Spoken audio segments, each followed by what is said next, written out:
இனி தொடர்வது hello doctor நிகழ்ச்சி. இன்றைக்கி நம்ம ஹலோ டாக்டர் நிகழ்ச்சியில் எந்த ஒரு சிறப்பு மருத்துவரை நம்ம இன்றைக்கி பார்க்க போகிறோம் அப்படின்னு பார்த்திங்கன்னா, இருதய ஆரோக்கியம் குறித்து இருதய நிபுணர் டாக்டர் எஸ் பூமா அவர்கள் தான் நம்முடைய அரங்கிற்கு வந்திருக்காங்க. வணக்கம் மேடம். வணக்கம். உங்களையும் இருக்கீங்க? நல்லா இருக்கேன். உங்களையும் நம்மளோட நேயர்கள் கூடயும் திரும்ப உரையாடுறதுல ரொம்ப சந்தோஷம். அதாவது ரொம்ப சந்தோஷமாக இருக்கேன்னா அவங்க திரும்பவும் அப்படிங்கிற ஒரு வார்த்தை சொல்லியிருக்காங்க. ஏன்னா மேம் ஏற்கனவே நம்ம ஸ்டுடியோக்கு வந்திருக்காங்க. அப்போ பேச முடியாதவர்கள் உங்களுடைய கேள்விகளை இப்போது அவங்கக்கிட்ட கேட்டு நீங்கள் தெரிஞ்சுக்கலாம். ஹலோ டாக்டர் நிகழ்ச்சியில் நீங்களும் பேசணும் அப்படின்னா தொலைபேசி எண்கள் சொல்கிறேன், மெதுவாக சொல்கிறேன், நோட் பண்ணிக்கோங்க. 29860038 மற்றும் ஒரு எண் 2952205554. வெளியூர் நேர்களாக நீங்கள் இருந்தால் 044 என்ற இணைப்பு எண்ணை சேர்த்து தொடர்பு கொண்டு நீங்கள் டாக்டர்கிட்ட உங்கள் கேள்விகளை கேட்டு தெரிந்து கொள்ளலாம். டாக்டர், இப்போ நான் உங்ககிட்ட கேள்வி கேட்குறேன். அதற்கு முன்னாடி ஒரு நேயர் வந்திருக்காங்க. அது என்ன கொஸ்டின் நம்ம பார்த்து தெரிஞ்சுக்கிட்டு கேட்டிருக்கலாமா? கண்டிப்பாக. வணக்கம். வணக்கம். வணக்கம். யார் எங்கிருந்து? திருவான்மியூர் கண்ணன். ஓகே, டாக்டர்கிட்ட பேசுங்க. வணக்கம் சார், சொல்லுங்கள் சார். வணக்கம் டாக்டர். எஸ் சார், சொல்லுங்கள் சார். மேடம், எனக்கு போன வாரம் இந்த வெர்டிகல் ப்ராப்ளம் சொன்னேன். இந்த காதுக்கு தண்ணி வட்டைகோ, தலை சுத்தல், பேலன்ஸ் இல்லாம தள்ளாடுற மாதிரி இருக்கு. கரெக்ட், சொல்லுங்கள் சார். அதுக்கு ஹார்ட்டுக்கு ஏதாவது ப்ராப்ளம் வருமா? ஸோ வர்டைகோவுக்கு இது காதில் இருக்கிற ஸ்டோன்ஸ், கல்கள், சின்ன சின்ன கல்லெல்லாம் டிஸ்பிளேஸ் ஆகிறது தான் காரணம். மற்ற காரணங்கள் எதுவும் இல்லை. அதாவது நீங்கள் நிற்கும் பொழுது பிபி குறையலை, இல்லை நடக்கும் பொழுது நெஞ்சுவலி, மூச்சு திணறல் இல்லை அப்படின்னா இதுக்கும் வர்டைகோக்கும் ஹார்ட் ப்ராப்ளம்க்கும் எதுவும் சம்மந்தம் இல்லைங்க சார். ஓகே சார், ரொம்ப நன்றி. நன்றி. முதல் நேருக்கு பாசிட்டிவாக அவங்களுக்கு எதுவும் இல்லைங்க அப்படின்னு சொல்லிட்டு ஆரோக்கியமாக சொல்லிட்டாங்க. அடுத்ததாக நான் டாக்டர்கிட்ட ஒரு கொஷின் கேட்க நினைக்கிறேன். ஆனால் நேயர்கள் அடுத்தடுத்து கால்ஸ் வந்துட்டே இருக்குது. சரி, நேயர்களுக்கே நம்ம முதல் கொடுத்துடலாங்க மேம். சரி, ஓகே, சொல்லுங்கள் சார். ஹலோ. ஹலோ. கேட்குறது, சொல்லுங்கள். ஹலோ, என் பேர் சஞ்சய். நான் தாம்பரம்லேருந்து பேசுகிறேன். சொல்லுங்கள் சார். மேம், இப்போது எனக்கு டவுட் என்னென்னா, எக்ஸசைஸ் பண்ணும்பொழுது எனக்கு ஹார்ட் ரொம்ப வேகமாக துடிக்கிற மாதிரி இருக்குது, அப்புறம் தலை சுற்றுற மாதிரி இருக்குது மேம். அது எப்படி மேம் நம்ம தடுக்க முடியும்? புரியலை. எக்ஸ்ரே பண்ணும்பொழுதா? இல்லை, எக்ஸசைஸ். Okay, sorry. எக்ஸசைஸ் பண்ணும்பொழுது வேகமாக துடிக்குதா? புதுசாக எக்ஸசைஸ் பண்ண ஆரம்பிச்சிருக்கீங்களா நீங்கள்? எஸ் மேம், கொஞ்சம் கார்டியோ மாதிரி எடுத்து பண்ணிட்டு இருக்கேன் மேம். சரி, ஸோ முறையான ட்ரைனிங் வேணும். வார்ம் அப் பண்ணிவிட்டு அப்புறமா எக்ஸசைஸ் ஆரம்பிச்சுட்டு கொஞ்சம் கிராஜுவலாக தான் ஆரம்பிக்கணும். அப்ரப்டாக நீங்கள் எக்ஸசைஸ் பண்ணாலோ, வேகமான கார்டியோ பண்ணாலோ, இல்லை ட்ரெட்மில்ல ஓடினாலோ, இல்லை கூடுமான அளவுக்கு ஹைட்ரேஷன், தண்ணி குறைவாக இருந்ததுன்னா உடம்புல, இல்லை வார்ம் அப் இல்லை அப்படின்னா உங்களுக்கு படபடப்பு வரலாம். ஸோ இப்போதைக்கு நீங்கள் ஒரு ட்ரெயினரோட மெதுவாக ஆரம்பிக்கணும். மெதுவாக ஆரம்பித்து ஒரு வாரம் 10 நாளில் உங்களுக்கு இந்த பிரச்சனை இருந்ததுன்னா நீங்கள் எக்ஸசைஸ் பண்ணும்போது இசிஜி எப்படி இருக்குதுன்னு நாங்கள் டெஸ்ட் பண்ணுவோம். ஸோ ஹாஸ்பிட்டலுக்கு வரணும், ட்ரெட்மில் டெஸ்ட் பண்ணி பார்க்கலாம். இது வெறும் எக்ஸசைஸ்க்கான ஹார்ட் ரேட் இன்க்ரீஸ் தானா, இல்லை வேறு ஏதாவது இசிஜியில் மாற்றம் இருக்கா, அடைப்பு இருக்கிறதுக்கான வாய்ப்பு இருக்கான்னு டெஸ்ட் பண்ணி பார்க்கணும். ஸோ முதல்ல ஆரம்பிக்கிறவங்க, எக்ஸசைஸ் முதல்ல ஒரு 10 நாளைக்கு ஆரம்பிக்கிறவங்களுக்கு திடீர்னு நிறைய உடம்புல கெப்பாசிட்டி, மசில் கெப்பாசிட்டிக்கு மேலே எக்ஸசைஸ் பண்ணால் இந்த மாதிரி சிம்டம்ஸ் வரலாம். இது ரொம்ப உயிருக்கு ஆபத்து கிடையாது. ஸ்லோ டவுன் பண்ணணும், அதுதான் நம்மளோட ட்ரீட்மெண்ட் சொல்யூஷன். இதுதான், ஸ்லோ பண்ணி மெதுவாக கிராஜுவலாக எக்ஸசைஸ் பண்ணணும் சார். Okay ma'am. இப்போ எங்களை மாதிரி யங்ஸ்டர்ஸ்க்கு இதே ஆரோக்கியம்னா டெய்லி நாங்கள் என்ன ப்ரொசீஜர் எடுத்துக்கலாம் மேம்? டெய்லி லைஃப் ஸ்டைலையே நம்ம மாற்றணும். இப்போ பார்த்தோன்னா முன்னாடி போன ஜென்ரேஷனில் ஹார்ட் டிசீஸ் வரும்பொழுது ஏஜ் 70, 75, 80 இருக்கும். இந்த கரண்ட் ஜென்ரேஷன், அதாவது 90ஸ்லேருந்து 2000லேருந்து பிறந்தவங்க, அந்த 1990s 80s பிறந்தவங்களுக்கெல்லாம் we have develop premature disease, அதாவது 40-50 வயசுலே இருதய வியாதி வர ஆரம்பிச்சிருச்சு. ஸோ இதுக்கு ஒரு காரணம் மரபணு இருக்கலாம், பட் ரெண்டாவது ஹிட் இருந்தால் தான் ஹார்ட் டிசீஸ் வரும். ஸோ என்விரான்மெண்டல் காசஸ்னு சொல்லணும். அதாவது சுற்றுச்சூழல். அது சுற்றுச்சூழல் மட்டும் கிடையாது, நம்மளோட லைஃப் ஸ்டைல் காரணம் அது.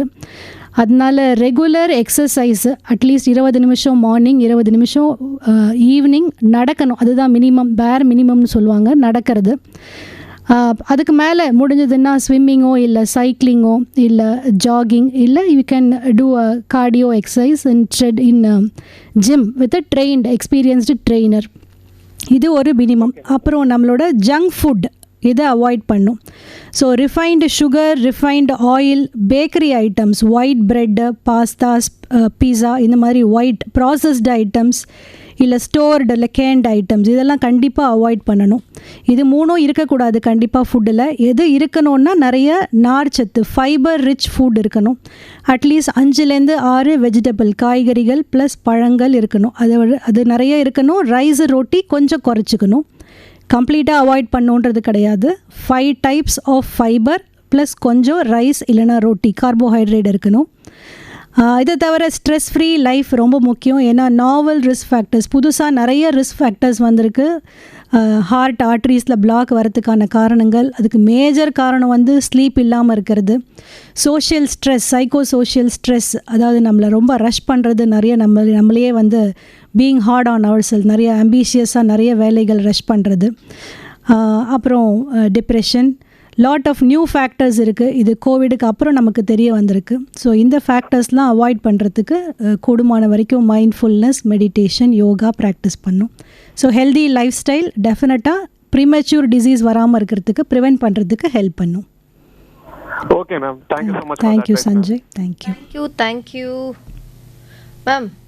சொல்லுங்க. இப்போ தூக்கம் இல்லைன்னா மேஜர் காரணம் அப்படின்னு சொன்னீங்களே. ஆமாம், கண்டிப்பாக. நிஜமா அது எப்படி மேம்? அதாவது நமக்கு தெரிஞ்ச 12 ரிஸ்க் ஃபேக்டர்ஸ் இருக்குது. ஹார்ட்டில் பிளாக்கு வரதுக்கான ரிஸ்க் ஃபேக்டர். நிறைய நியூ ரிஸ்க் ஃபேக்டர்ஸ், இந்த கோவிட் இன்ஃபெக்ஷன் இதுக்கு அப்புறம் நம்ம கண்டுபிடிச்ச ரிஸ்க் ஃபேக்டர்ஸ் என்னென்னா, நிறைய காரணிகள் வந்து இந்த ஹார்ட் வெசலோட வாலில் இன்ஃப்ளமேஷன் க்ரியேட் பண்ணுறது. அதாவது ஆக்சிஜன் ஹார்ட்டுக்கு கொடுக்க முடியாமல் தடுக்கிற நிறைய விஷயங்கள் இப்போ புதுசாக வர ஆரம்பிச்சிருக்கு. அதாவது stress, lack of sleep, lack of good regular physical activity, நல்ல ஹெல்தியான சாப்பாடு சாப்பிடாமல் இருக்கிறது, நிறைய இன்னும் போக போக தெரிய வரும். இந்த ஃபேக்டர்ஸ்லாம் என்ன பண்ணிடுறதுனா, அந்த கொரோனரி ஆர்ட்ரியோட வெசல் வாலில் இருக்கிற எண்டோத்தீலியம்ன்றது மெயின் வெசல், அதில் இன்ஃப்ளமேஷன் க்ரியேட் பண்ணுது. ஸோ இது மேஜர் ரிஸ்க் ஃபேக்டர், அடப்பு வரத்துக்கான காரணம். ஸோ நமக்கெல்லாம் சீக்கிரம் அப்ரப்டாக ரொம்ப இது என்ன சொல்கிறது, ரொம்ப ஃபாஸ்ட்டாக க்ரோ ஆகிடுது. So we develop blocks even very early, 40-50 yearsலேயே வந்துடுது. So this is inflammation causing lifestyle. அதனால நம்ம நிறைய தூங்கணும், நிறைய தூங்குது. 8 hours ஆஃப் ஸ்லீப் முக்கியம். நிறைய தூங்குறதுனா 10-12 hours தூங்கினோன்னா பிரெயினால் வேகமாக செயல்பட முடியாது. So 8 hours of good sleep தேவை. நிறைய தூக்கமும் கூடாது, கம்மி தூக்கம் 6 hours 5 hoursலாம் பத்தாது. கண்டிப்பாக 7 to 8 hours ஆஃப் ஸ்லீப் தேவை. Okay ma'am, thank you ma'am. Thank you. அதாவது நேர் வந்திருக்காங்க. வணக்கம். ஹலோ. வணக்கம், சொல்லுங்க. Good morning madam. வணக்கம், ராஜகோபால். வணக்கம், சொல்லுங்க சார். இல்லை, எனக்கு வந்து ஸ்டென்ட் வச்சிருக்காங்க போன டிசம்பர்ல. Okay sir. 3 பிளாக்ல வந்து ஒரு பிளாக்கு ஸ்டென்ட் வச்சுட்டாங்க. இன்னொரு பிளாக்கை வந்து மருந்துல கரைக்கிறேன்னாங்க. Okay sir. இன்னொரு பிளாக்கை வந்து ஒன்றும் செய்ய முடியாது, ஏன்னா ஸ்டென்ட் வைக்க முடியாது, நேரோவா இருக்கு ரொம்ப, அப்படி சொன்னாங்க. Okay sir. எனக்கு அடிக்கடி மூச்சு திணறல் வருது. இந்த ஸ்டென்ட் வச்சப்பறம் தான் மூச்சு திணறல் எனக்கு வருது, அதுக்கு முன்னாடி எனக்கு இல்லை. Okay sir. டாக்டர் வந்து மருந்தெல்லாம் கொடுத்துருக்காரு, அதெல்லாம் ரெகுலரா சாப்பிட்றேன். ஓகே. இந்த மூச்சு திணறலுக்கு வேற என்ன பண்ணலாம்னு உங்களால சொல்ல முடியுமான்னு பாருங்க. உங்க வயசு சார்? எனக்கு வயசு 80 மேம். Okay sir. எப்போ பண்ணது சார் ஆஞ்சியோபிளாஸ்டி? என்ன மேடம்? என்னைக்கு பண்ணது ஆஞ்சியோபிளாஸ்டி? 6 மாசத்துக்கு உள்ளயா 6 மாசத்துக்கு முன்னாடியா? சரியா காது கேட்கல, கொஞ்சம் சொல்லுங்க மேடம். ஆஞ்சியோபிளாஸ்டி பண்ண டேட் சார் 6 மாசத்துக்கு உள்ளயா 6 மாசத்துக்கு முன்னாடியா? 6 மாசம் ஆயிடுச்சு ஆஞ்சியோபிளாஸ்டி பண்ணி. ஆமா, போன டிசம்பர் பண்ணாங்க மேடம். ஓகே. ஸோ 6 மாசத்துக்கு மேலே போன டிசம்பர் பண்ணாங்க. ஜனவரி நடுவில் 3 மாசம் ஒரு தான் போயிட்டு இருந்தேன். இப்போ ஜனவரியில் வர சொல்லியிருக்காங்க. சரி. அதாவது சார் நிறைய காரணங்கள் இருக்கலாம் உங்கள் மூச்சு திணறலுக்கு. ஒன்று வந்து உங்களுக்கு ஒரு வெசல் பிளாக்கு ஓப்பன் பண்ணியிருக்காங்க. சார் டாக்டர் கொஷின் வந்து பதில் சொல்லுவாங்க, நீங்கள் கட் பண்ணிக்கோங்க, உங்களுடைய வால்யூம் எங்களுக்கு ரிப்பீட் ஆகுது. ஸோ இன்னொரு வெசலோட பிளாக் வந்து குறைவாக இருக்குது. அதாவது யூஸ்வலாக 40% கம்மியான பிளாக் அப்படின்னா மெடிசனில் குறைஞ்சிரும், 10-20% குறைஞ்சிரும். அந்த வெசலுக்கு மெடிசன் போதும்னு சொல்லியிருக்காங்க. என்னோட அனுமானம் அது குறைஞ்சிருக்கும். இன்னொரு வெசல் பிளாக் வந்து நேரோவாக இருக்குது, அதாவது 100% இல்லை 99% அடைப்பு இருக்கலாம். அந்த மாதிரி வெசல் சில சமயம் ஓப்பன் பண்ண முடியாது. ஆனால் அந்த வெசல்னாலையும் மூச்சு திணறல் வரலாம் நடக்கும்பொழுது. அதுக்கான சொல்யூஷன் மெடிசன் தான். உங்களுக்கு மூச்சு திணறலோ நெஞ்சு வலியோ இல்லாமல் இருக்கிறதுக்கு மெடிசனை இன்டென்சிஃபை பண்ணணும், அது ஒரு காரணமாக இருக்கலாம். இன்னொன்று ஹார்ட் ஃபங்க்ஷன், 3 வெசல் பிளாக் இருக்குது இப்போ. ஸோ ஹார்ட் ஃபங்க்ஷன் உங்களுக்கு கொஞ்சம் குறைவாக இருக்கலாம், அது செக் பண்ணியிருப்பாங்க கண்டிப்பாக. ஹார்ட் ஃபங்க்ஷன் 40% கம்மியாக இருந்ததுன்னா நடக்கும்போது மூச்சு திணறல் வரலாம். அதுக்கான சொல்யூஷனும் மெடிசன். நீங்கள் மூச்சு திணறல் வரத்துக்கு முன்னாடி தான் அது வரைக்கும் எக்ஸசைஸ் பண்ணலாம், அதாவது வாக்கிங் பண்ணலாம். அதுக்கு மேலே ஸ்ட்ரெயின் பண்ணக்கூடாது. அது தேர்டு வந்து ஆஸ்துமா இல்லை லங் ப்ராப்ளம், வேறு ஏதாவது காரணங்கள் இருக்கலாம். ஸோ ஹார்ட்டில் பிளாக்னா அது மட்டும் காரணம் இல்லை மூச்சு திணறலுக்கு, மற்ற லங் நுரையீரல் காரணமும் இருக்கலாம். பிரிலியண்டான ஒரு மாத்திரை, அது ஆரம்பிப்போம் ஆஞ்சியோபிளாஸ்டி பண்ணிவிட்டு உடனே, அது 6 மாதத்துக்கு வரைக்கும் ஆரம்பிப்போம், அதுக்கப்புறம் மாற்றிடுவோம். ஸோ பிரிலியண்டான்ற மாத்திரையால் சில பேருக்கு மூச்சு திணறல் மாதிரி வரலாம், ஃபீல் பண்ணலாம். பட் அதுக்கும் இது வந்து ஒரு லைஃப் த்ரெட்டனிங் சிம்டம் கிடையாது. ஸோ அதை கண்டினியூ பண்ணணும். தேங்க்யூ. அடுத்த நேயர் இருக்காங்க மேம். வணக்கம். சொல்லுங்கள். பொன்னேரி ஜெகண்டையில இருந்து கலீல் அஹமத் பேசுறேம்மா. நல்லா இருக்கீங்களாம்மா? நல்லா இருக்கேன். சொல்லுங்கள் சார். எனக்கு தெரிஞ்சவங்க 60 வயசாவது ஒருத்தருக்கு. சொல்லுங்கள் சார். இவருக்கு சமீபத்தில் ஆன்ஜியோ பண்ணி ஸ்டென்ட் வச்சிருக்காங்க. சரி சார். இவங்க என்னென்ன ஃபுட் எல்லாம் சாப்பிடணும், சாப்பிடக்கூடாது என்னது, அது கொஞ்சம் சொல்லுங்க. ஆன்ஜியோ பண்ணவங்களுக்கு ஸ்டென்ட் பண்ணவங்களுக்கு மட்டும் இல்லை, எல்லாருக்கும் ஒரு ஹெல்தி ஃபுட்டுன்னு ஒன்று இருக்குது. அதாவது நிறைய ஃபைபர், நார்ச்சத்தின் மிக்க ஃபுட்டு நிறைய சாப்பிடணும். 5-6 வகை நான் ஏற்கனவே சொன்ன மாதிரி. முடிஞ்ச அளவுக்கு சாதம், அதாவது கார்போஹைட்ரேட்ஸை குறைஞ்சிக்கிட்டோம், ரைஸோ இல்லை ரொட்டியோ குறைச்சிக்கணும். கம்ப்ளீட்டாக அவாய்ட் பண்ணணும் அப்படின்றது வந்து ரிஃபைன்டு சுகர், எதுலேயுமே சர்க்கரை சேர்க்கக்கூடாது, particularly white sugar. So refined sugar சேர்க்கக்கூடாது. ஆயில் எவ்வளோ முடியுமோ ஆயில் எண்ணெயை அவாய்ட் பண்ணிக்கணும். அதை தவிர ஒயிட் பிரெட், இது மாதிரி baked items, white bread, pasta, pizza, இதெல்லாம் கம்ப்ளீட்லி ஜீரோ, நம்ம ஃபுட்டில் இருக்கவே கூடாது. இதை தவிர நார்மலாக ஹோம் குக்டு ஃபுட், வீட்டு சாப்பாடு எப்போயுமே நல்லது. வெளியில் போனாலும் கேரி பண்ணிவிட்டு சாப்பிடணும். ஏன்னா வெளியில் குக் பண்ணுறது எந்த ஆயில் யூஸ் பண்ணுறாங்க, ஹெல்தியான ஃபுட்டா ஒழுங்கான பன்னீரா எதுவுமே தெரியாது. ஸோ ஹோம் குக்டு ஃபுட்டில் எதுவும் ரெஸ்ட்ரிக்ஷன் கிடையாது. பொரிச்ச சாப்பாடு சாப்பிடக்கூடாது, எக்ஸ்ட்ரா உப்பு போட்ட சாப்பாடு சாப்பிடக்கூடாது. இதை தவிர சுகர் இருந்ததுன்னா சுகருக்கான ரெஸ்ட்ரிக்ஷன். இதுதான் எல்லாருக்குமான ஹெல்தி ஃபுட். கண்டிப்பா மேம், ரொம்ப அருமையா சொன்னீங்க. நன்றி மேம். Thank you sir. தொடர்ந்து நம்ம பேசுவோம். ஒரு பாடலை அடுத்து கொஞ்சம் நீங்கள் ரெஸ்ட் எடுத்துக்கோங்க மேடம். கண்டினியூவாக வந்து காலர்ஸ்க்கு பதில் சொல்லிகிட்டே இருக்கீங்க. தேங்க்யூ. ஹலோ டாக்டர் நிகழ்ச்சி தொடர்கிறது. நம்ம இன்னைக்கு இருதய ஆரோக்கியம் குறித்து இருதய நிபுணர் டாக்டர் எஸ் பூமா அவர்களோட தான் நம்ம நேர்முகத்தில் உட்காந்துருக்கேன். அதாவது உங்களுடைய இருதயம் சம்மந்தப்பட்ட எந்த விதமான ஒரு கேள்வினாலும் நீங்கள் தாராளமாக 29860038 மற்றும் ஒரு எண் 2952205554 வெளியூர் நேர்களா 044 என்ற இணைப்பு எண்ணை சேர்த்து தொடர்பு கொண்டு நீங்கள் தாராளமாக உங்களுக்கு கேள்விகளை கேட்கலாம். வணக்கம். மதியம் வணக்கம் மேடம். வணக்கம் டாக்டர், பேசுங்க. சொல்லுங்கள் சார். வெங்கட்டன் பேசுகிறேன் madam. Good afternoon. Good afternoon. சொல்லுங்கள் சார். மேடம் ஒரு 2-3 கொஷின்ஸ். சொல்லுங்க. வந்து நமக்கு 2 விதமான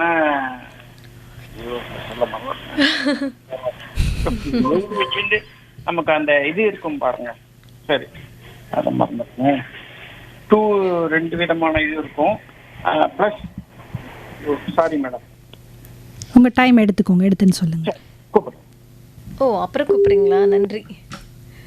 சரிங்க மேம், நான் அந்த கொஷினை கேட்டுறேன் மேம். ரொம்ப நேரமாக நான் இல்லை மேம், அடுத்த நேரம் வந்திருக்காங்க. வணக்கம். வணக்கம், இணைப்பில் இருக்கீங்க. ஹலோ வணக்கம். ஹலோ ஹலோ வணக்கம், சொல்லுங்கள் சார். மேடம், நான் திருவத்தூர்லேருந்து ராமச்சந்திரன் பேசுகிறேன் மேடம். வணக்கம் சார், சொல்லுங்கள் சார். கேட்குதுங்களா மேடம்? கேட்குது சார், சொல்லலாம். நான் திருவத்தூர்லேருந்து ராமச்சந்திரன் பேசுகிறேன் மேடம். சொல்லுங்கள். எனக்கு சுகர் இருக்கு. Okay sir. இப்போ நான் சுகருக்கு டேப்லெட்லாம் எடுக்கிறது இல்லை மேடம். சுகர் டேப்லெட் போட்டோம்னா ரொம்ப லோ ஆயிடுது. ஓகே. அதனால நம்ம சுகர் டேப்லெட் போடுறது இல்லை. காலையில் எப்போ சுகர் செக் பண்ணாலும் எனக்கு சுகர் நார்மலாக தான் இருக்கு. நார்மல்னா எவ்வளோ இருக்கு சார்? சுகர் வந்து ஒரு 100க்குள்ள இருக்கு மேடம். சரி, ஓகே. ஆஃப்டர் ஃபுட் வந்து ஒரு 120, 125, 130. நீங்க சொல்றது கரெக்ட். சுகர் நார்மலா இருக்கு, எப்ப பண்ணாலும் இப்படிதான் இருக்கு. அது எப்ப பண்ணாலும் இப்படிதான் இருக்கு. ஓகே. தூங்கி எழுந்திருக்கும்போது காலையில 2 ஷோல்டர் அப்படியே பயமா வலிக்குது மேடம். சரி. அது கொஞ்ச நேரம் ஏஞ்சாடி வாக்கிங் போய் அப்படியே நடக்க ஆரம்பிச்சோம்னா கொஞ்சம் கொஞ்சமா குறையுது. ஓகே, சரி சார். ஸோ இது சுகர் உங்களுக்கு வந்து HbA1c, அதாவது 3 மாதம் ஆவரேஜ் வச்சு சுகர்னு சொல்லியிருக்கலாம். உங்களுக்கு இப்போ சுகர் நார்மலாக இருக்குது, பட் சுகரோட பாதிப்பு இருக்கும். ஷோல்டர் பெயின்றது சுகரோட டிசீஸாக தான் இருக்கும். அதனால் நீங்கள் பண்ண வேண்டியது மசில் ரிலாக்ஸேஷன், ஸ்ட்ரெச்சிங்கு. காலையில் எழுந்த உடனே, இது பேர் ஃப்ரோசன் ஷோல்டர் இல்லைனா பெரிய ஆர்த்ரைட்டிஸ் ஷோல்டர்னு சொல்லுவாங்க, சுகர்னால் வருது. இப்போ கண்ட்ரோலில் இருந்தாலும் நீங்கள் பண்ண வேண்டியது சுகர் 3 மாதத்துக்கு ஒரு தடவை 3 மாதம் ஆவரேஜ் சுகரும் ஃபாஸ்டிங் போஸ்ட் பிராண்டியல் சுகரும் டெஸ்ட் பண்ணணும். Regular shoulder stretching and relaxation பண்ணணும். நல்ல ஃபிசியோதெரபிஸ்ட் கிட்ட போனீங்கன்னா சொல்லி கொடுப்பாங்க. அதை தவிர நீங்கள் யூரிக் ஆசிடும் பிளட்டில் கிட்னி ஃபங்க்ஷன் டெஸ்ட்டும் பண்ணிக்கணும். இந்த பாதிப்பு இருந்தாலும் 2 ஷோல்டரும் வலி இருக்கலாம். சுகர் செக் பண்ணும்போது சுகர் டாக்டர் கிட்ட போகும்போது அப்போ விட்டமின் டேப்லெட் எழுதினாரு. விட்டமின் டி கம்மி. விட்டமின் டேப்லெட்டா அவர் எழுதினது விட்டமின் டேப்லெட்டும் போறது இல்லை. அது கண்டினியூ பண்ணலாமா மேடம்? ஆமாம் சார், விட்டமின் டி குறைவாக இருந்தாலும் உடம்பு எல்லாம் மட்டும் இல்லை, ஷோல்டரும் வலிக்கும். விட்டமின் டி பார்க்கணும், யூரிக் ஆசிடும் கிட்னி ஃபங்க்ஷனும் டெஸ்ட் பண்ணணும் சார். ஆனால் அந்த டேப்லெட் போடுற வரைக்கும் நல்லா இருந்தது மேடம். கரெக்ட். அப்போ கரெக்ட், உங்களுக்கே தெரியுது. நீங்கள் ஏன் நிறுத்தினீங்க? அப்போ அதை தொடர்ந்து சாப்பிடுங்க. ஆமாம், அதை தொடர்ந்து சாப்பிடணும். விட்டமின் டியும் கால்சியமும் சாப்பிடணும் சார். ஓகே மேடம், நன்றி. ரொம்ப தேங்க்ஸ் மேடம். தேங்க்யூ. நன்றி சார். மேம், இந்த வயது வந்தவர்களுக்கு கூட இந்த நோய் வருதுல்ல, அதுக்கு என்னென்ன காரணங்கள்? வயது குறைந்தவர், young people. So young people heart disease வரதுக்கான காரணம். ஏன்னா இப்போ நாங்கள் பெரியவங்க ஆகிடுறோம், எங்களுக்கு நிறைய ஸ்ட்ரெஸ் இருக்கும், அதனால் நாங்கள் சரி வருது இயல்பு அப்படின்னா. ஆனால் சின்ன பசங்களுக்கு ஏன் வருது? அதான் நாவல் ரிஸ்க் ஃபேக்டர்ஸ், புது விதமான நோய் காரணிகள் அப்படின்றது ஒரு 100 விதமான ரிஸ்க் ஃபேக்டர்ஸ் இருக்குது. நம்ம இப்போ இருக்கிற ஜென்ரேஷனுக்கு ஏன் 40, 45, 50 வயசுக்குள்ளே வருதுன்னா life style major risk factor. So மரபணு ப்ரொடெக்டிவாக இருந்தாலும் லைஃப் ஸ்டைல் பேடாக இருந்ததுன்னா ஏர்லி ப்ரீமெச்சூர் டிசீஸ் வரலாம். ஸோ நம்ம லைஃப் ஸ்டைலில் இப்போது வந்து ஸ்மோக்கிங், பாசிவ் ஸ்மோக்கிங் கூட, ஸ்மோக் பண்ணுறவங்க பக்கத்தில் இருக்கிறது, air pollution, lot of stress, physical stress, mental stress, emotional stress, எல்லாம் மல்டிபிள் இடத்துல stresses, and lack of sleep, இது எல்லாம் major risk factor. Psycho social ஃபேக்டர்ஸ்னு சொல்கிறது.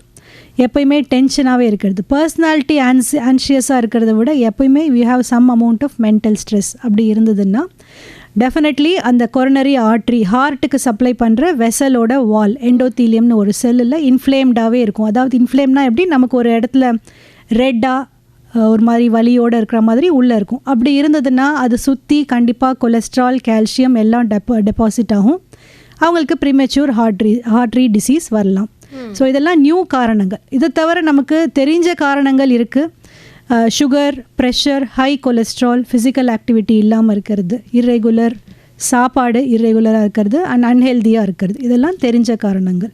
இப்போ வெயிட் அதிகமாக போடுவாங்களா மேம்? வெயிட் இன்க்ரீஸ் கூட இதுக்கு, அதாவது வெயிட் ஜாஸ்தி வெயிட் இருக்கிறவங்க பை பர்த் ஜாஸ்தி வெயிட் இருந்தாங்க அப்படின்றது நாட் அ ப்ராப்ளம்.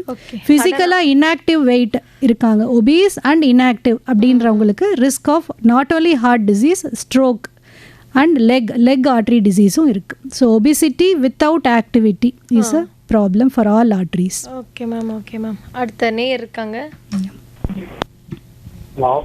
வணக்கம் சார், சொல்லுங்கள் சார். இல்லை, எனக்கு வந்து ஒரு 2 வருஷமாவே கொஞ்சம் ப்ராப்ளமா இருக்கு மேடம். ஆனால் இசிஜிங்லாம் பார்த்து எடுத்துட்டேன். அதுக்கப்புறம் இந்த ஓட வச்சு எடுப்பாங்களே ட்ரெட்மில் டெஸ்ட், அதே எடுத்துட்டேன். ஹார்ட் ஸ்பெஷலிஸ்ட் அவர் வந்து ஹார்ட்ல எந்த பிரச்சனையும் இல்லைன்ட்டாரு. சரி. ஆனால் எனக்கு வந்து அந்த என்ன பிரச்சனையா இருக்கு உங்களுக்கு? உங்களோட சிம்டம்? வயிறு வந்து பாத்தீங்கன்னா அப்படியே மேல வந்து வரா பேர் இருக்கு மேடம். அப்படியே சும்மா இருக்கும்போதேவா எக்ஸசைஸ் பண்ணும்போதா நடக்கும்போதா? எக்ஸசைஸ்ல வேலையே செய்ய முடியல.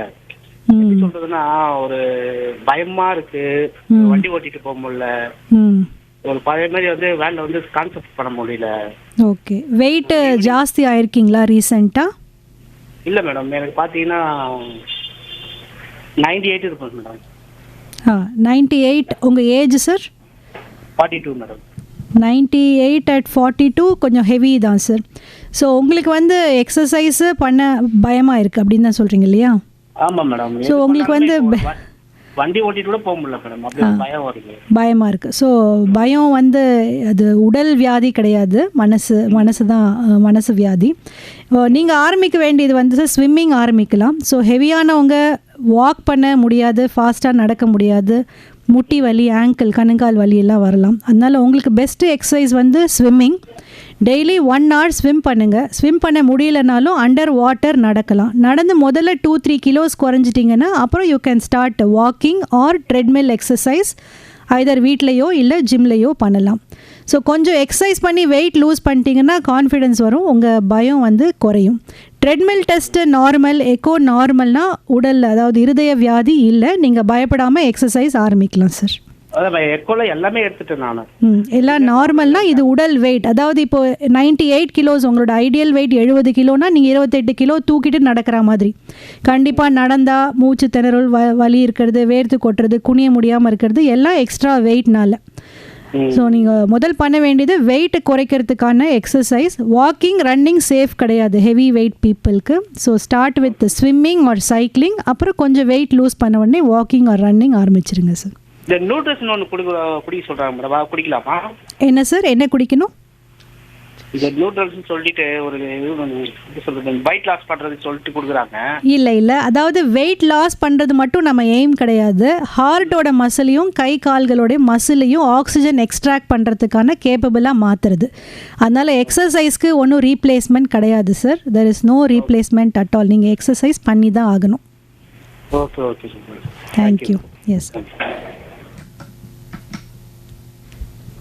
ஹலோ. வணக்கம்மா. வணக்கம். அம்பத்தூர் தேவராஜ் பேசுறேம்மா. எஸ் சார், சொல்லுங்கள் சார். டாக்டர் வாங்க டாக்டர். வணக்கம் சார். என் தம்பிக்கு வந்து ஆன்ஜியோ பண்ணி 1.5 வருஷம் ஆகுது மேடம். ஓகே. ஒன்று 99%, ஒன்று வந்து 88% மேடம். ஸ்ட்ரென்த் வச்சிருக்காங்க, 2 ஸ்ட்ரென்த் வச்சிருக்காங்க.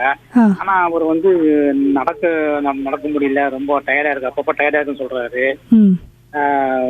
சாப்பிட்றதுக்கும் அவ்வளோ கொஞ்சம் பசி எடுக்க மாட்டேன்னு சொல்றாரு. அது என்ன காரணம் டாக்டர்? இது எதனா ப்ராப்ளம் வருமா? டேப்லெட் கரெக்டாக போடுறாரு, சுகர் எல்லாம் கூட அவ்வளோ இல்லை அவருக்கு. அந்த 2 ஸ்ட்ரென்த் வச்சதுனால ப்ராப்ளம் எதனா வருமா, லைஃப் தாங்குமா? அது தான் நான் உங்கள்கிட்ட கேட்குறேன், டவுட் கேட்குறேன் மேடம். நிறைய கேட்குறேன் மேடம். சரி, நன்றி. நன்றி. அதாவது 2 விதமாக சொல்லலாம். ஒன்று வந்து ஸ்டென்ட் வச்சுருக்கிறதால உயிருக்கு ஏதாவது ஆபத்தா, இல்லை புதுசாக ஏதாவது சிம்டம்ஸ் வரலாமா? கண்டிப்பாக கிடையாது. ஸ்டென்ட்டு வச்சவங்களுக்கு முதல் 1 வாரத்துக்கு மட்டும் நம்ம ஆக்டிவிட்டி ரெஸ்ட்ரிக்ஷன் சொல்கிறோம். ஏன்னா நம்ம நிறைய மெடிசன் ஹார்ட் ஃபங்க்ஷன் இம்ப்ரூவ் பண்ணுறதுக்கு பிளட் தின்னர்ஸ் நிறைய கொடுக்குறோம். அதனால் அடிப்பட்ட ரிஸ்க் ஆஃப் ப்ளீடிங் நிறைய இருக்குது அப்படின்றதுக்காக ஸ்டென்ட் வச்சு முதல் 1 வாரத்துக்கு வீட்டுக்குள்ளேயே நடக்கலாம். நார்மல் ரொட்டீன் ஆக்டிவிட்டி மட்டும் பண்ண சொல்கிறோம். அதுக்கப்புறம் 1 வாரத்துலேருந்து 1 மாதத்துக்குள்ளே அவங்க நார்மலாக பண்ண எல்லா ஆக்டிவிட்டியே பண்ணணும். அப்போ தான் நமக்கு தெரியும் சிம்டம் இருக்கா, ஸ்டென்ட் வச்சதுக்கப்புறம் வலி குறைஞ்சிருக்கா இல்லை வலி அப்படியே இருக்கா அப்படின்னு பார்க்குறதுக்காக நார்மல் ஆக்டிவிட்டி பண்ணணும்.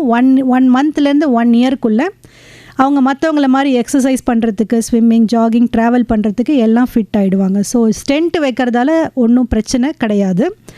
இன்ஃபேக்ட் ஹார்ட் ஃபங்க்ஷன் இம்ப்ரூவ் ஆகும். லாங் டேர்மில் குவாலிட்டி ஆஃப் லைஃப் நல்லாயிருக்கும். அவங்க எந்த சிம்டம் இல்லாமல் நார்மலாக மற்றவங்க மாதிரி எக்ஸசைஸோ இல்லை பொது நிகழ்ச்சிகளையோ பங்கேற்றுக்கலாம். அது ஒரு விஷயம். இன்னொன்று வந்து அவர் கேட்டார், இன்னும் டயர்டாக இருக்குது, ஸ்டென்ட் பண்ண அப்புறமும் டயர்டாக இருக்குது. 2 காரணங்கள் இருக்கலாம். ஒன்று, அவரோட பேக்ரவுண்ட் ஆக்டிவிட்டி, எவ்வளோ எக்ஸசைஸ் கெப்பாசிட்டி அவருக்கு இருந்திருக்கு. முதல்ல நல்லா நடக்கிறவரா, ஓடுறவரா, ஹெல்த்தியாக இருந்தவரா, சுகர் பிபி இதெல்லாம் நல்ல கண்ட்ரோலில் இருந்தவரா. அப்படி இருந்ததுன்னா இதனால் பிளட் டெஸ்ட் பண்ணணும், கிட்னி ஃபங்க்ஷன் பாதிப்பு ஏதாவது இருக்கா அப்படின்னு பார்க்கணும். அதனால ஒருவேளை பேக்ரவுண்டே அவருக்கு எக்ஸசைஸ் கெப்பாசிட்டி கம்மியாக இருந்ததுன்னா உடனே ரெக்கவர் ஆகாது. ஸ்டென்ட் பண்ணி 1 மாதம் 2 மாதத்தில் ரெக்கவர் ஆகாது. கண்டிப்பாக 3-6 months ஆகும்.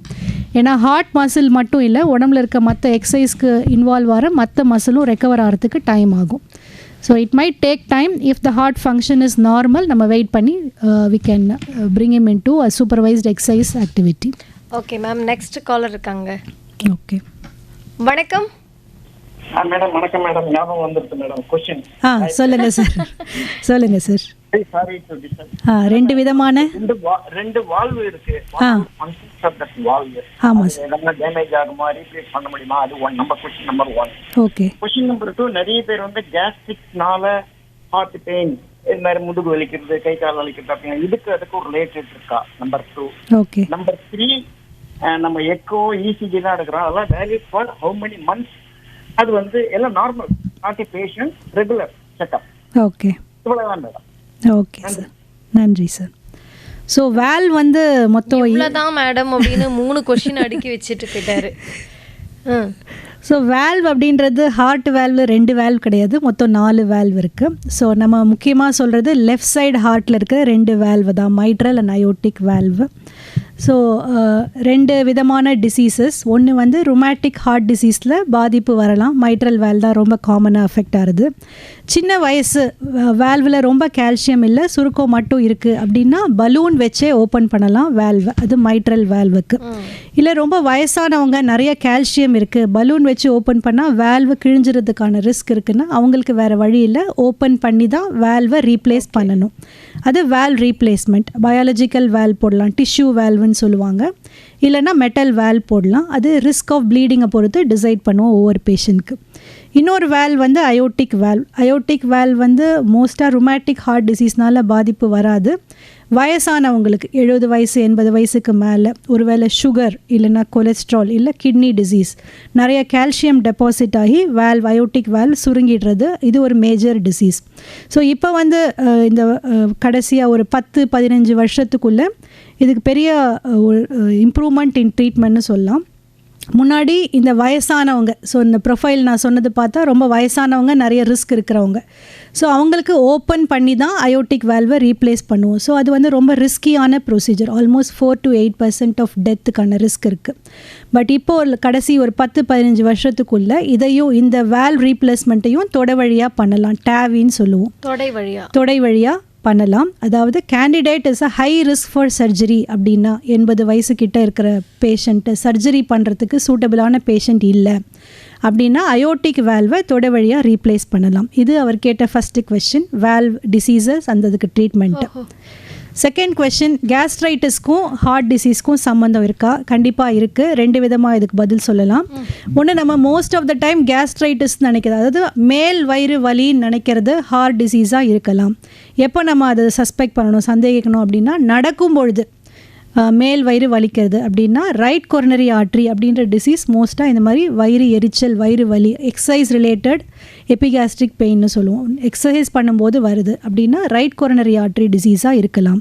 பட் இதுவே சாப்பிட்றதுக்கு ரிலேஷன் இருந்ததுன்னா, ஒருவேளை சாப்பிட்டதுக்கு அப்புறம் குறையுது அப்படின்னா அது அல்சராக தான் இருக்க காரணம். ஸோ ரெண்டும் நம்ம டிசைட் பண்ண முடியாது. அவங்களுக்கு டாக்டர் வந்து இவாலுவேட் பண்ணணும், இசிஜி எக்கோ வச்சுலாம் இவாலுவேட் பண்ணணும். அது ஒரு விஷயம்.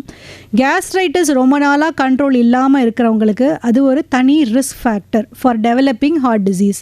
உடம்புல எந்த ஆர்கனில் ரொம்ப நாளாக இன்ஃப்ளமேஷன் இருந்தாலும் ஹார்ட் டிசீஸ்க்கான ரிஸ்க். ஸோ கேஸ்ட்ரைட்டிஸும் ட்ரீட் பண்ண வேண்டிய நோய் தான். தேர்டு வந்து எக்கோ அண்ட் இசிஜி எவ்வளோ நாள் வேலிட். அதாவது இன்றைக்கி நம்ம இசிஜி எக்கோ பண்ணுறோம், நார்மலாக இருந்தது அப்படின்னா வருஷத்துக்கு ஒரு தடவை பண்ணணும். நடுவில் எப்போ சிம்டம் வந்தாலும் அந்த வேலிடிட்டி போயிடும். அதனால் வேலிடிட்டின்றது மற்ற இன்ஸ்ட்ருமெண்ட்ஸ் மாதிரி கிடையாது, நம்மளோட உடம்போட சிம்டம்ஸை பொறுத்து. நடுவில் எப்போ சிம்டம் வந்தாலும், இல்லை செஸ்ட் பெயின் வருது, நடக்கும்போது மூச்சு திணறல் வருதுன்னா உடனே பண்ணணும். 6 மாதம் முன்னாடி நார்மலாக இருந்ததுன்னா இப்போ அப்நார்மல் ஆகக்கூடாது அப்படின்னு அர்த்தம் கிடையாது. So normal ECG echo no சிம்டம்னா 1 வருஷம் வேலிடிட்டி அவர் கேட்டதுக்கு. நடுவில் சிம்டம் வந்ததுன்னா no validity at all. Thank you madam. 3 கொஸ்டினுக்கு ஒரே டைம் பதில் சொல்லியிருக்கார் வெங்கட் சாருக்காக மேடம். தேங்க்யூ. நீங்கள் கொஞ்சம் ரெஸ்ட் எடுத்துக்கோங்க மேம். பிரேக்கு நம்ம ஒரு பிரேக் போயிட்டு வந்துடலாம். ஹலோ, வணக்கம். யாருங்கிருந்து? வணக்கம். சொல்லுங்கள் சார். வணக்கம் சார். வணக்கம்மா. சொல்லுங்கள் சார். எனக்கு 70 வயசு ஆகுது. சரி சார். 40 வயசுல இது வந்தது, ஹார்ட் ப்ராப்ளம். சரி சார். 40 வயசுல இப்போ ஹார்ட் ப்ராப்ளம் வந்து அதுலேருந்து சைக்கிள் ஓட்டினேன், வேலைக்கு போனேன். அதனால அந்த இது குறைஞ்சிருச்சு. ஹார்ட் ஃபங்க்ஷன் குறைஞ்சிடுச்சு. அந்த இது நார்மலாக வந்துருச்சு. இப்போ அதுவும் இல்லாமல் சாப்பாடு விஷயத்துல 2 வேளை டிஃபனு, 1 வேளை சாப்பாடு. சரி. ரைஸ் அது அப்படி சாப்பிட்றதுனால கண்ட்ரோலில் வருது. ஓகே. அதாவது ஏதாவது ப்ராப்ளம் வருமா இனிமே? வயசு 70 ஆகுது, இனிமே ஏதாவது ப்ராப்ளம் வருமா? என்ன வகையான இருதய ப்ராப்ளம் வந்தது 40 வயசுல? 40 வயசுல மூச்சு திணறல் மாதிரி. ஹார்ட் ஃபங்க்ஷன் குறைவாக தான் இருந்ததா? அது டாக்டர் எதுவும் சொல்லல. என்ன ட்ரீட்மெண்ட் இப்போ மாத்திரை எடுத்துட்டு இருக்கீங்களா? இல்லைம்மா, எதுவுமே இல்லை. அப்போ என்ன ட்ரீட்மெண்ட் பண்ணாங்க? எனக்கு இப்போ சரியாக புரியல. அது அப்போ வந்தது ஹார்ட் அட்டாக்கா இல்லை ஹார்ட் இருதய பம்பிங் குறைவாக இருந்ததா? மூச்சு திணறல் மாதிரி வந்தது. சரி. அதனால தான் போய் டாக்டரை பார்த்தேன். அவங்க மருந்து மாத்திரை கொடுத்தாங்க. மருந்து இந்த டானிக் மாதிரி கொடுத்தாங்க. அதை சாப்பிட்டு வந்தேன். நான் சைக்கிள் ஓட்டினேன், வேலைக்கு போனேன். சரி. 10 வருஷம் 5 வருஷமா வேலைக்கு தான் போறேன். அதை இது பண்ண முடியுது. இப்போ உங்களால் நடக்க முடியுது, சைக்கிள் ஓட்ட முடியுது, குனிஞ்சு நிமிந்து வெயிட்லாம் தூக்க முடியுது? வெயிட்லாம் தூக்க முடியுது, எல்லாம் பண்ண முடியுதுமா. சரி. அதாவது நீங்கள் சொல்கிறத வச்சு பார்த்தா உங்களுக்கு மைல்டான ஹார்ட் அட்டாக் வந்திருக்கலாம் 40 வயசில். சில சமயம் கிளாட் வந்ததுன்னா அதுவே ஓப்பன் ஆகிடும், இல்லை பிளட் தின்னர் கொடுத்ததுக்கப்புறம் வெசல் ஓப்பன் ஆகிடும். அதுக்கப்புறம் எந்த பிரச்சனையும் இருக்காது, ஹார்ட் ஃபங்க்ஷனும் நல்லாயிருக்கும். ஏன்னா சீக்கிரமாக கண்டுபிடிச்சி ட்ரீட் பண்ணதால். இப்போ நீங்கள் நார்மலாக எல்லா வேலையும் பண்ணுறீங்கன்னா நீங்கள் சொல்கிற சிம்டம் வச்சு எதுவும் ஹார்ட் இருதய வியாதி இல்லை, மீதி இல்லை, ரெசிடுவல் டிசீஸ் இல்லை. எனக்கு ஒரு குறை தான் இருக்கு. சொல்லுங்க. பார்வை குறை. ஓகே. பார்வை குறைபாடு. கேட்ராக்ட் இருக்கா? கேட்ராக்ட் இல்லை, அதெல்லாம் போய் ஆப்ரேஷன் பண்ணி நெத்தியில ஏதோ அடிபட்டு இருக்குது. நெத்தியில அடிபட்டு கல் உள்ள வந்துருச்சு. கண்ணுக்குள்ள கல்ல புடுங்கி போட்டு சுண்ணாம்பு வச்சுக்கிறாங்க. ஓகே. அவசர சுண்ணாம்பு தடவிட்டாங்க. சரி. தடவி விட்டு ஒரு கண்ணுல, இன்னொரு கண்ணால் பார்வை கரெக்டா இருக்கு? இல்ல ஒரு கண்ணு 2 கண்ணுமே ஆயிடுச்சுமா, வீக் ஆயிடுச்சு. இல்ல சரி. ஓகே. நடு நெத்தியில கல்லு பூந்துக்குது. சரி. நீங்கள் சொல்கிற சிம்டம், அதாவது உங்களால் எல்லா வேலையும் பண்ண முடியுது அப்படின்னா இது இருதய நோய் கிடையாது, இல்லை உங்களுக்கு இருந்த இருதய வியாதி சரியாயிடுச்சுன்னு தான் நினைக்கிறேன். நன்றி சார். தேங்க்யூ. நன்றி. ஹலோ, வணக்கம் மேடம். வணக்கம். சொல்லுங்க மேடம். நான் சசிகலா பேசுறேன் மேடம். சொல்லுங்க மேம். மேடம், எங்களுக்கு வந்து இந்த அதாவது வந்து எனக்கு வந்து இந்த இடது பக்கமா வந்து அடிக்கடி வலி வருது மேடம். நெஞ்சு இந்த மார்பு சைடுல வந்து வலி வருது. அது எதனால மேடம்? அந்த மாதிரி ஒருவேளை ஏதாவது ப்ராப்ளம் இருக்குமான்னு தெரிஞ்சுக்க. இது எப்போ வலி வருது உங்களுக்கு? நடக்கும் பொழுது வருதா இல்லை சும்மா இருக்கும் போது வருதா? வலியோட தூக்கத்துலேருந்து எழுந்துக்கிறீங்களா? ஆமா மேடம், திடீர்னு வலி வருது. தூக்கத்துல தூங்கும் போது திடீர்னு ஒரு அப்படியே வந்து மூச்சு திணற மாதிரி இருக்கு. தூக்கத்துல இருந்து முழிச்சு எழுந்துக்கிறீங்க? ஆமா மேடம். இதை டெஸ்ட் பண்ணிருக்கீங்களா இதுக்கு முன்னாடி? நான் பண்ணதில்லை மேடம். சரி. பேசிக் டெஸ்ட் பண்ணணும். நீங்க முதல்ல உங்க பிபி எப்படி இருக்கு, சுகர் இருக்கா, இசிஜி, எக்கோ, பேசிக் டெஸ்ட் பண்ணணும். மேடம் பிபி தான் இருக்குன்னு சொன்னாங்க. சரி. ஆனா அடிக்கடி வந்து இந்த கரண்ட் ஷாக் வரும் இல்லைங்களா, அந்த மாதிரி ஒரு அந்த திடீர்னு ஒரு மாதிரி வலி அந்த இடது பக்கம் மார்புல வந்து அப்படியே பளிச்சுன்னு வலி பயங்கரமா வருது மேடம் அடிக்கடி. சரி. ஸோ இதை வச்சு நம்ம என்ன டிசீஸ்னு சொல்ல முடியாது, மேற்கொண்டு டெஸ்ட் பண்ணணும். உங்கள் இசிஜி ஒருவேளை நார்மலாக இருந்ததுன்னா எக்ஸசைஸ் பண்ணி ட்ரெட்மில் டெஸ்ட் பண்ணால் தான் சொல்ல முடியும். நீங்கள் அப்படிங்களா? ஆமாம் madam. Okay madam. Thank you. Thank you madam. Thanks. Hello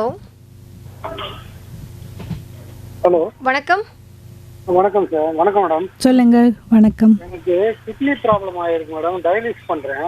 சரி சார். டயாலிசிஸ் பண்ணதுல பிபி ரொம்ப லோ பிபியாவே ஆகுது.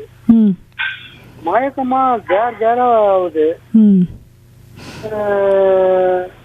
ஹார்ட் செக் பண்ணாங்க, லைட்டா சுருங்கி இருக்குன்னாங்க. சரி. அதனால ஒண்ணும் இல்ல அப்படின்னாங்க. அது ஏன் மேடம் மயக்கமா வருது, கேர் ஆகுது? பிபியும் லோ பிபி தான், 100 90. அதனால பிபி மாத்திரை போட வேணான்ட்டாங்க. சரி, ஓகே. 2 காரணங்கள் இருக்கலாம் சார். ஒன்று, நம்ம முன்னாடி கொடுத்த பிபி மெடிசனோட எஃபெக்ட், அதனால பிபி குறைவாக இருக்கலாம். மெடிசன் நிறுத்தினாலே அது கொஞ்ச நாளில் ரெக்கவர் ஆகிடும். அதை தவிர எவ்வளோ டயாலிசிஸ் அப்போ ஃப்ளூயிட் எவ்வளோ ஃபாஸ்ட்டாக ரிமூவ் பண்ணுவாங்க அப்படின்றது நெஃப்ராலஜிஸ்ட் அவங்க தான் எக்ஸ்பர்ட், அவங்க டிசைட் பண்ணுவாங்க. அது காரணமாக இருக்கலாம் பிபி ட்ராப்புக்கு. இன்னொன்று, எங்கேயாவது ரத்தப்போக்கு இருக்கான்னு பார்க்கணும். ஒன்று மோஷன் கருப்பாக வருது, இல்லைனா அப்பப்போ கலர் மாறி வருது. ரத்தப்போக்கு இருந்ததுன்னா, ஹீமோக்ளோபின் குறைவாக இருந்ததுன்னா எதனால் வருது, வயிற்றில் புண் இருக்கா, அல்சர் இருக்கா அப்படின்னு டெஸ்ட் பண்ணணும். முதல் தடவை நமக்கு ரத்தப்போக்கு வரும்போது தெரியாமல் இருக்கலாம், பிபி ட்ராப்னு தான் நினைப்போம். ஏன்னா நம்ம மோஷன் கலர் நோட்டீஸ் பண்ணியிருக்க மாட்டோம். பிபி ட்ராப் இருந்தாலும், ஹீமோக்ளோபின் குறைவாக இருந்தாலும், குடல்லையோ இல்லை உணவு குழாயிலையோ ரத்தம் எங்கேயாவது போதான்றதை டெஸ்ட் பண்ணணும். அதான் ரத்தம் உங்களுக்கு ஹீமோக்ளோபின் குறைவாக இருக்கிறதுனால தான் பிபி குறையுது. ஏத்துறாங்க. காது வேற கொஞ்ச நாள் அந்த எறும்பு போன மாதிரியே 2 காதும் வலி எடுக்குது மேடம் அடிக்கடி. சரி, காதுக்குள்ளே இன்ஃபெக்ஷன் இருக்கான்னு டெஸ்ட் பண்ணணும். ஆமாம் சார். தேங்க்யூ. மேம், நான் ஒரு கொஸ்டின் கேட்டுக்கிறேன். சொல்லுங்க. இப்போ இந்த மாரடைப்பும் இருதய ரத்த நாள அடைப்பும் ஒரே ஒரு இதுவா? கரெக்டான கொஷின் கேட்டிங்க. மாரடைப்பு நம்ம சொல்கிறது ஹார்ட் அட்டாக், மெடிக்கல் டேர்ம்ஸில் சொன்னோன்னா மயோகார்டியல் இன்ஃபாக்ஷன், எம்ஐன்னு சொல்லுவோம். அது 100% வெசல் அடைப்பு. அதாவது வெசலோட பிளாக்கு 10-20% இருக்கலாம். ஆனால் அதுக்குள்ளே அது வெடிச்சதுன்னா, ரப்சர் ஆச்சுன்னா, அதனால் கிளாட் ஆகிடும். பிளேட்லெட்டு, ரத்த அணுக்கெல்லாம் அந்த இடத்துல சேர்ந்து 100% பிளாக் பண்ணிடும். அதுக்கு முன்னாடி எந்த சிம்டமே இருந்திருக்காது. நார்மலாக ஹெல்த்தியாக இருக்கிறவங்க திடீர்னு அரை மணி நேரத்துக்குள்ளே நெஞ்சுவலி, தாங்க முடியாத நெஞ்சுவலி அப்படின்னு வரவங்க, இது பேர் ஹார்ட் அட்டாக், மாரடைப்பு. ஸோ அவங்களுக்கு ஒரு வெசலில் தான் 100% பிளாக் இருக்கும். அதை உடனே 2 மணி நேரத்துக்குள்ளே ஓப்பன் பண்ணிட்டோன்னா ஹார்ட் ஃபங்க்ஷன் நார்மல் ஆகிடும். அவங்க நார்மல் லைஃப்பை லீட் பண்ணலாம். இப்போ ஒருத்தர் கால் பண்ணியிருந்தார், கண் பார்வை இழந்து 70 வயசு, அவருக்கு அதுதான் நடந்திருக்கணும். இன்னொரு விதமான அட்டாக், அதாவது இது ஹார்ட் அட்டாக்னு சொல்ல முடியாது, அடைப்பு, ஒரு 50% 60% அடைப்பு அப்படின்னா இன்னும் ரத்தம் ஓட்டம் இருந்துகிட்ருக்கு, மசிலில் சப்ளை இருக்குது. ஆனால் அவங்க எக்ஸசைஸ் பண்ணும்போது இந்த 50% பத்தாது. அப்போ அவங்களுக்கு வலி வரும். நடக்கும்பொழுதோ, இல்லை சாப்பிட்டுட்டு நடக்கும்போதோ, இல்லை வெயிட்டு தூக்கி நடக்கும்போதோ, இல்லை படி ஏறும்பொழுதோ வலி வந்ததுன்னா அது ரத்த நாணத்தில் அடைப்பு இருக்குது, பிளாக் இருக்குது. ஸோ அது இன்னும் ஹார்ட் அட்டாக் ஸ்டேஜுக்கு வரல. ஸோ ஹார்ட் அட்டாக்குன்றது வேறு, அது உயிருக்கு ஆபத்தானது. பிளாக் அப்படின்றது யூஸ்வலாக நமக்கு 2 வாரமாக வலி இருக்குது, 3 வாரமாக வலி இருக்குது அப்படின்னு ரொம்ப லேட்டாக தான் வருவாங்க நம்மக்கிட்ட. அவங்களுக்கு நம்ம டெஸ்ட் பண்ணி சிக்னிஃபிகண்ட் பிளாக், அதாவது 70% மேலே பிளாக் இருந்ததுன்னா அதுக்கு ஆஞ்சியோபிளாஸ்டியோ, இல்லை நிறைய பிளாக்ஸ் இருந்ததுன்னா பைபாஸ் சர்ஜரியோ அட்வைஸ் பண்ணுவோம். Okay, thank you ma'am. தேங்க்யூ. இப்போது இந்த ஆஞ்சியோபிளாஸ்டி அப்புறம் இந்த பைபாஸ் சர்ஜரி, இதுக்கு என்ன வித்தியாசங்க? ஆஞ்சியோபிளாஸ்டி, அதாவது நீங்கள் முதல்ல மென்ஷன் பண்ண ஆஞ்சியோகிராம், அது ஒரு டெஸ்ட். கை வழியாவோ இல்லை தொடை வழியாவோ அந்த மணிக்கட்டு ஆர்ட்ரி, ரேடியல் ஆர்ட்ரி வழியாக ஒரு சின்ன டியூப், 2 மில்லிமீட்டர் கேலிபர் இருக்கிற டியூபை ஹார்ட் வெசல், அதாவது right coronary artery, right side vessel, left coronary artery, அதுக்குள்ளே கொண்டு போய் வச்சு டை இன்ஜெக்ட் பண்ணி எக்ஸ்ரே கீழே பார்க்குறோம். டை நல்லா ஃப்ளோ ஆகுதா, இல்லை ஏதாவது பிளாக் இருக்கா அப்படின்னு பார்க்குறோம். ஸோ இது பேர் ஆஞ்சியோகிராம். இது டெஸ்ட்டு தான். இப்போ ஒருவேளை இந்த டெஸ்ட்டோட ரிசல்ட்டு 3 விதமாக இருக்கலாம். ஒன்று, கம்ப்ளீட்லி நார்மல், டை கடைசி வரைக்கும் வெசலோட எண்டு வரைக்கும் நல்லா போகுது. இல்லை 40-50% பிளாக் தான் இருக்குது, அதாவது நம்ம டையோட ஃப்ளோ 50% கம்மியாக போகுது அப்படின்றவங்க மைல்டு கொரோனரி ஆர்ட்ரி டிசீஸ் சொல்லுவோம்.